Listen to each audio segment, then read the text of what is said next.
waan takka deddeebistanii kan kaastan irratti yaada kennuun fedha. Waan Jawaar irratti ta'e jedhamu kun maal jettanii kan isin kaastan ummanni keenya kan baruu qabu akka har'aa toon ta'in kaleessa jijjiiramni kun fiduudhaaf gaafa eegallu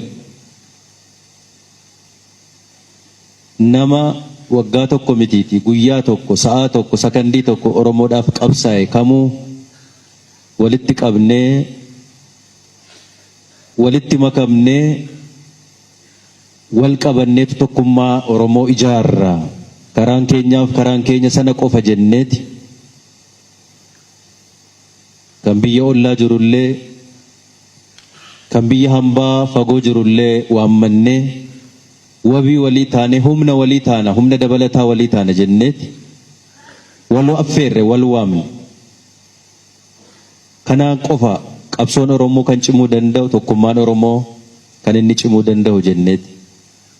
Sana keessaatii obboleessi keenya nama takka hundi keessanuu akkuma hubattan gaafa miilli isaa biyya kana ejjetu kaasee ulfina guddaaf kabaja guddaan isa simanne hundi keessanuu hin beektu.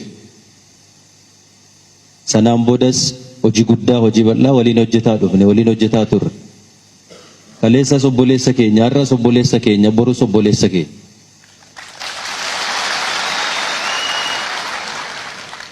Wanti tibbana kana ta'ee jedhamu poolisootaan halkan dhaqanii eegdota biraa kaasan kan jedhu dhageenye hundi keenya gaddinee hatattamaan dubbiin kun akka irraa dhaabbatu ta'utu irra jiraata jennee hundi keenya iyyuu morminee namoonni kana raawwatan seeraan gaafatamuu danda'utu irratti jiraataa amantaa cimaa qabna kana irratti nullee.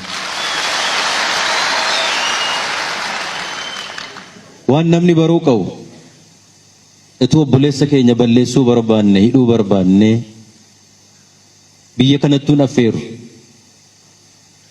inumaa ka isa mitiiti isa kaan isa hidhamaa ture iyyuu gadhiisaa turre waan ta'eef ituu kan inni baduu barbaanne nama isa eeguyyuu eegduu isaa goonee hin eegnu turre garuu lubbuun qabsaa'aa kanaa nama yartuu akkatti akka hin dabarre jecha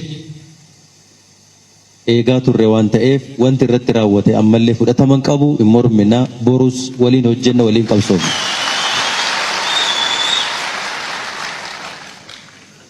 Kanaafuu ummanni keenyas isinis akkasitti hubachuun gaarii. Bakka dogoggorreetti garuu wal mari'achuu qabna. Bakka dogoggorreetti wal sirreessuu qabna. Bakka dogoggorreetti wal gorsuutu nurra jiraata. Malee wal balaaleffachuun wal yakkuun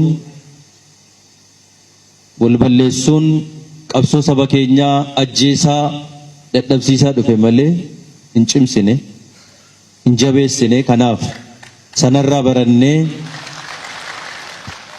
hundaayyuu gaaddisa hooggansa Oromoo jennee cinaatti hin gannee wal qabannee wal ijaarree saba kana yoo nuti tokko taane malee tokkoomsuu hin dandeenyu jennee waliin hojjetaa jirra waan ta'eef kana jabeessinee hojjechuun dirqama hunda keenyaati jenneeti kan amannu eegallee jirra. Akka inni milkaa'u akka inni fiixa ba'u godhuu danda'utu nurra jiraata.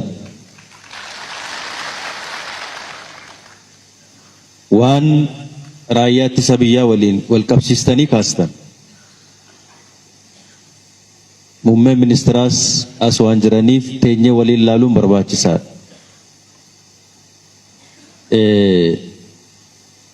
Raayyaan ittisa biyyaa hundi badiin qabu hundi yakkamaa miti. Yakkamaan garuu isa keessa jiraachuu hin danda'a. Kan badii qabu keessa jiraachuun mala. Kana ilaallee sirreessuun dirqama hunda keenyaati waan ta'eef hooggantoota kallattiidhaan humna kana bobbaasan waliin teenyee mari'annee fala akka inni argatu godhuun barbaachisaadha.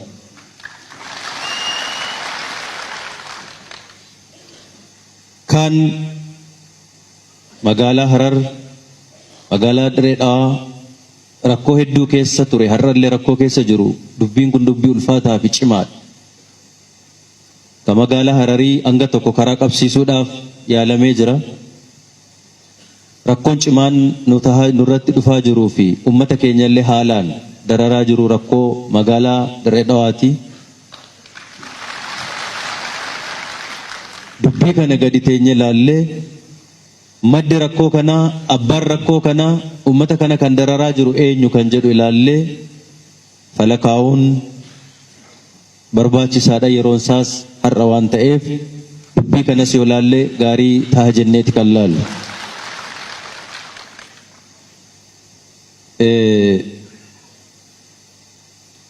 Obboleettiin kiyya afaan keenya afaan biyyaa haa ta'u jennee waan gaafanneef manni barnootaa nurratti cufamee jira kan jette. Bara kana keessa kun ta'uu isaatti hin gaddina. Afaan kun afaan kabajamaa uummata bal'aadhaan dubbatamu, afaan guddaadha. Kamis haa ta'u kam inni mana barumsaa har'a cufu soo jiraate nama dogoggore, nama karaarraa kaate, jaallannes jibbines afaan Oromoo afaan biyya kanaa hin ta'a.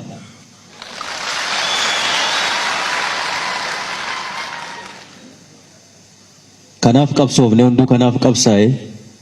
Eenyu irratti fedhuun barbaannu, eenyu dirqiin akka inni fudhatu hin barbaannu. Walii galteef, wal jaalalaaf, amantaan afaan sabni guddaan dubbatu waan ta'eef afaan biyyi kun itti tajaajilamu akka inni ta'u yoo ta'e cubbuun qabu, yakkummaan qabu, badummaan qabu, kan immoo akka inni fiixa ba'u kan hojjennu ta'uu keenya ibsuun barbaada.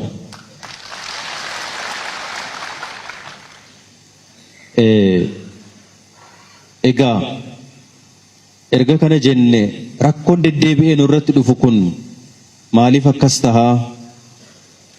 Kaleessas rakkoo ture, har'as rakkoo jira kan jettan dhugaadha. Kun waan haalamu miti. Rakkoon har'a nurra jiru rakkoo hanga kaleessaa miti. Hangi tokko nurraa furamee jira. Garuu har'as rakkoo keessa jirra. Akka Oromiyaatti rakkoo hedduu jira. Lixaanis yoo laalle, kibbaanis yoo laalle, giddu galas haa ta'u bahaan rakkoon kuni maali yoo jenne